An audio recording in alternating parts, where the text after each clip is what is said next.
Hello बच्चों। बेटा जैसा आपको पता है आज हमारी वर्कशीट नंबर 6 आई हुई है मैथ की। चैप्टर का नाम है लाइन्स एंड एंगल। मैंने सुबह उसका हिंदी में वीडियो डाल दिया था, तो कुछ मैक्सिमम बच्चों के फ़ोन आए कि भाई इसको इंग्लिश में डालिए सर, तो इसलिए फिर मैं इंग्लिश में और बना रहा हूँ। देखिए बेटा, लाइन्स एंड एंगल चैप्टर ऐसा है तुम्हारे 7th क्लास में भी काम आएगा, 8th class, 9th class, 10th class तक तो काम आना ही है। साथ में ये जो है 11th 12th के मैथ में भी यूज़ होगा यदि आप 11th 12th में मैथ लेंगे तो इसलिए इस चैप्टर को अच्छी तरह पढ़ें। तो सबसे पहले इसमें डेफिनेशंस की बात होती है। जब तक आपको डेफिनेशंस क्लियर नहीं होंगी उनको अप्लाई नहीं कर सकते आप। जैसे सबसे पहले इसमें डेफिनेशन है हमारी, देखिए ये दे रखी है हमारी पॉइंट की डेफिनेशन।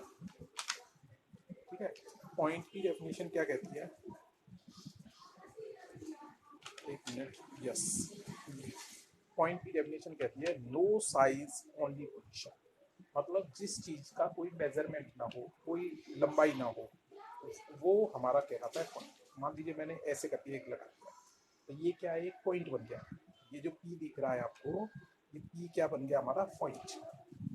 अब हम अगर दूसरी तरह देखें इसको, तो जैसे मान लीजिए ये सर्किल है, इस सर्किल की रेडियस क्या है हमारी, आर। सर्किल के, अगर मैं इस सर्किल की रेडियस को कम कर दूंगा तो ये सर्किल थोड़ा सा और छोटा हो जाएगा, और कम कर दूंगा तो और छोटा हो जाएगा। अब एक कंडीशन ऐसी आ जाएगी कि ये जो है एक पॉइंट की तरह बन जाएगा जब रेडियस हमारी अप्रोक्सीमेट टू जीरो बन जाएगी, जीरो के आसपास हो जाएगी ना, तब हमारा ये सर्किल क्या बन जाएगा, पॉइंट बन जाएगा। तो ऐसे भी डिफाइन कर सकते हैं हम, a circle having radius zero is called as point. अब इसके बाद एक कंसेप्ट है हमारा लाइन। लाइन जो होती है इसके अंदर हमारा कोई एंड पॉइंट नहीं होता। इसको एंड पॉइंट नहीं होने की वजह से हम क्या है, इसको कितना भी बढ़ा सकते हैं। जैसे मान लीजिए ये एम लाइन दिख रही है आपको, इसको हम राइट साइड में कितना भी बढ़ा सकते हैं, लेफ्ट साइड में कितना भी बढ़ा सकते हैं, क्योंकि एंड पॉइंट नहीं है। जिस चीज़ का एंड हो जाएगा उसको आगे नहीं बढ़ा सकते, तो इसलिए हमारे लाइन के अंदर कोई भी एंड पॉइंट नहीं है। तो समझ में आ गई होगी लाइन की डेफिनेशन। और ये और ज़्यादा क्लियर बेटा जब मैं लाइन सेगमेंट की डेफिनेशन क्लियर करूंगा तब आएगी। आप देखिए पहले लाइन सेगमेंट की definition. Line segment having two end point. देखिए आपको ये ए बी दिख रहा होगा, ए बी में ए एंड पॉइंट है, बी एंड पॉइंट है। ना तो इसको हम राइट में बढ़ा सकते हैं और ना लेफ्ट में बढ़ा सकते हैं, तो इसलिए इसको हम बोलते हैं लाइन सेगमेंट। तो अब देखिए आप इन दोनों में अंतर देखिए, एक लाइन और लाइन सेगमेंट। लाइन सेगमेंट में देखो डेफिनेशन के हिसाब से देखें, टू एंड पॉइंट्स होते हैं, लाइन के अंदर नो एंड पॉइंट होती है। दूसरा, लाइन को हम एक्सटेंड कर सकते हैं, बढ़ा सकते हैं, लेफ्ट में भी राइट में भी। लाइन सेगमेंट को हम बढ़ा नहीं सकते, न तो लेफ्ट में न राइट में। ठीक। इसके बाद एक कंसेप्ट आता है रे। रे जो है क्या होता है, इसमें वन एंड पॉइंट होता है। इसके अंदर होता है वन एंड पॉइंट। तो वन एंड पॉइंट होने की वजह से ये क्या है, रे हमारी केवल वन डायरेक्शन में बढ़ाई जा सकती है। जिस साइड में एरो होता है उस डायरेक्शन में हम इस रे को कितना भी बढ़ा सकते हैं। जिस साइड में हमारा एंड पॉइंट होता है उस साइड में हम रे को नहीं बढ़ा सकते। एग्जाम्पल के लिए इसमें एक एग्जाम्पल दे रखा है, ये ओ पी। तो यहाँ पर देखिए पी की तरफ तो एरो आ रहा है, ओ की तरफ एंड पॉइंट आ रहा है, तो हम क्या कर सकते हैं, पी की तरफ इसको और बढ़ा सकते हैं। तो ये रे की डेफिनेशन के हिसाब से कि रे में क्या होता है, वन साइडेड, जिस साइड में एरो लगा रहता है उस साइड में कितना भी बढ़ा सकते हैं उसे, और जिस साइड में एंड पॉइंट लगा रहता है हम उसके साइड में नहीं बढ़ा सकते। इसके बाद देखिए ये कंसेप्ट दे रखा है, how many raise can be pass through a point. एक पॉइंट से कितनी रे पास हो सकती है। मान लीजिए मेरा ये एक पॉइंट है, इससे एक रे ऐसे बन सकती है, एक रे ऐसे बन सकती है, एक ऐसे बन सकती है। ऐसे यदि हम बनाने लग जाएं तो इनफाइनाइट रेज बना सकते हैं। देखो अभी इसके बीच में से बना दें, इसके बीच में से बना दें, ऐसे करके बनाते जाएंगे बनती जाएंगी। ठीक है, तो इनफाइनाइट रेज बनाई जा सकती हैं हमारे एक पॉइंट से। अब देखिए इसके बाद एंगल। जब कभी भी दो रेस को एंड पॉइंट को मिला दें तो हमारा एक एंगल बनता है। देखिए मान लीजिए ये एक रे है हमारी और इसके एंड पॉइंट को मिला दिया, तो ये जो बन जाता है ये हमारा क्या बन जाता है, एंगल। अब देखिए जरा इस एंगल का नाम कैसे लिखते हैं। जैसे मान लीजिए ये एंगल है, अगर मैं यहाँ से स्टार्ट करता हूँ इसको, तो पहले तो इस तरह का एक सिंबल बनाऊंगा, एंगल पी ओ क्यू, ये इस एंगल का नाम है। और अगर इसका नाम मैं दूसरी तरह लिखना चाहूँ, यहाँ से स्टार्ट कर दूँ मैं, देखिए क्यू ओ एंड पी, इन दोनों का मतलब सेम है।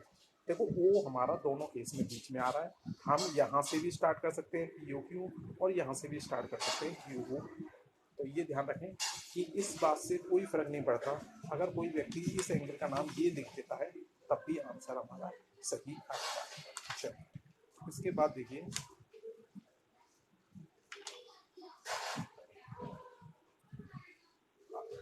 अब है सबसे इंपॉर्टेंट कंसेप्ट तीन। एक तो कॉम्प्लीमेंट्री एंगल। कॉम्प्लीमेंट्री एंगल क्या होते हैं, यदि हमारा दो एंगल का सम जो है वो 90 डिग्री होगा तो हम कह सकते हैं वो कैसे एंगल है, कॉम्प्लीमेंट्री। यदि दो एंगल का सम हमारा 180 डिग्री होगा तो हम बोल सकते हैं सप्लीमेंट्री। दो एंगल अलग अलग भी हो सकते हैं, मान लीजिए ये एंगल हमारा 30 डिग्री का दे रखा है, ये एंगल हमारा 60 डिग्री का दे रखा है, तो हम कह सकते हैं ये दोनों एंगल एक दूसरे के कम्प्लीमेंट्री। सप्लीमेंट्री के लिए दो एंगल्स का सम कितना होना चाहिए, 180। ठीक है। अब देखिए इसके बाद है एडजेसेंट। एडजेसेंट का मतलब होता था बेटा पड़ोसी। तो अगर हम इस डायग्राम को देखें, इसको, ये बात, तो यहाँ पर पी ओ आर का पड़ोसी है आर ओ क्यू, तो ध्यान रखें।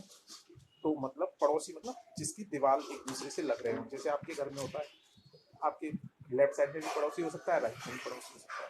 यदि इसी में हम एक रे और लगा देते, इसका नाम लिख देते, तो अब हमारा एंगल क्यू ओ आर का पड़ोसी एक तो आर ओ पी हो रहा है, और साथ में उसका पड़ोसी हमारा आर ओ एम पी।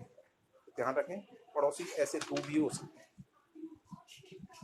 इसके बाद लास्ट कंसेप्ट है इस वर्कशीट का, लीनियर पेयर। लीनियर पेयर का मतलब होता है यदि एक लाइन के ऊपर जितने भी एंगल बन जाएं उन सबका सम जो है 180 डिग्री यदि है तो हम कह सकते हैं वो लीनियर पेयर से। हाँ, मतलब एक लाइन के ऊपर जैसे यहाँ पे ये दो एंगल बन रहे हैं तो इन दोनों का सम कितना होगा, 180। यदि इस लाइन के ऊपर तीन एंगल्स बन जाए तो इस एंगल का सम, इस एंगल एक्स वाई और जेड, ये तीनों एंगल का सम जो है कितना हो जाएगा हमारा, 180।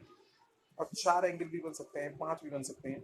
ये हमारी लाइन है, इसके ऊपर हमने एक दो तीन चार, अब एक का नाम एक्स रख दिया, एक का नाम वाई रख दिया, एक का नाम जेड रख दिया, एक का नाम डब्लू रख दिया, एक का नाम पी रख दिया। तो इन सभी एंगल्स का एक दो तीन चार पाँच, पांचों एंगल का सम जो है 180 डिग्री होगा, किससे, लीनियर पेयर से। मतलब लाइन पर चाहे दो एंगल बने या दो से ज्यादा बने, सभी का सम जो है कितना होना चाहिए, 180।